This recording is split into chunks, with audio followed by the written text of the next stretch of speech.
আসসালামু আলাইকুম প্রিয় দর্শক, আশা করি আল্লাহ তাআলার রহমতে আপনারা সকলেই ভালো আছেন। আলহামদুলিল্লাহ আমি ভালো আছি।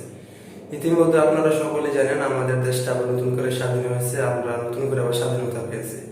ইতিমধ্যে আমাদের দেশের যারা মেন ভিলিয়ানে পরিণত হয়েছে পুলিশ সদস্য, পুলিশ বাহিনী, তারা কিন্তু ইতিমধ্যে ঊর্ধ্বতন যারা কর্মকর্তা আছে বিভিন্ন স্থানে পলাতক আছে।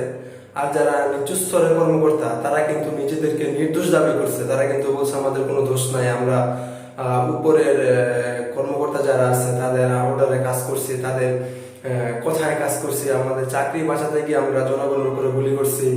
মানে এটাই তাদের বক্তব্য। আসলে একটা কথা আমি বলতে চাই, তারা যদি নির্দোষ থাকে তাহলে 10টা গুলির জায়গায় কেন তারা 5টা গুলি চালালো না?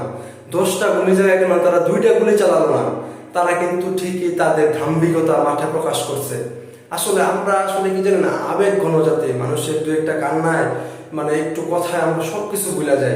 কেমনে বলবো, আসলে কেমনে বলতে পারে না। আপনারা ধরেন 5জন মানুষ একসাথে আপনারা শান্তিপূর্ণ আন্দোলনে গেলেন, একজন মানুষের গুলি করে মাথা উড়াই দিল, একজনের হাত পা উড়াই দিল গুলি করে, টিয়ার শেল দিয়ে তার চোখ মুখ ঝালাই দিল।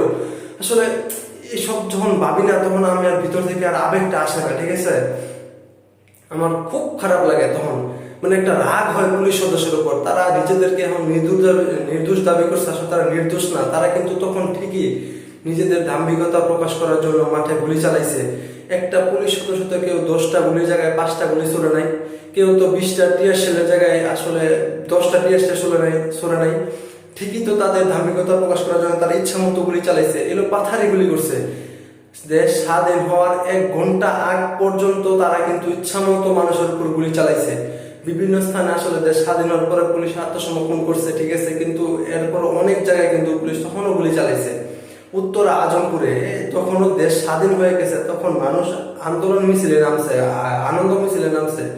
তখন কিন্তু উত্তরা থানা থেকে আজমপুর থানা থেকে মানে প্রচুর গুলি করছে, প্রচুর প্রচুর। আমি কি বলবো, আসলে এটা তো আমি নিজে সাক্ষী। আনন্দ মিছিলে, তখন আমরা আনন্দ মিছিলে গেছি, তখন পুলিশ হঠাৎ করে থানা থেকে সরাসরি গুলি চালাইছে। মানে এত পরিমাণ গুলি বর্ষণ করছে ওই দিন, মানে কি বলবো, মানে অনেক মানুষ হতাহত হয়েছে। জায়গায় তো স্পট ডেট, তো মানে এমন বৃষ্টির জন্য না জায়গায় স্পট ডেট হয়ে গেছে, এবং অনেক মানুষ আহত হয়েছে, হাসপাতালে ভর্তি। মানে পুলিশরা তখনও নিজেদের দাম্ভিকতা প্রকাশ করার জন্য মানে খুব মানে জনগণের উপর অত্যাচার করছে। যখন দেখছে তারা চারদিক থেকে আটকা, তখন তারা আসলে নিজেদের নির্দোষ দাবি করতেছে, যাতে আমরা উপর মহলের কথায় গুলি করছি, আমরা গুলি করতে চাই না, আমরা ছাত্রদের পক্ষে। এটা ভাই আর কেউ বিশ্বাস করাইতে পারলো, আমারও বিশ্বাস করাইতে পারবে না।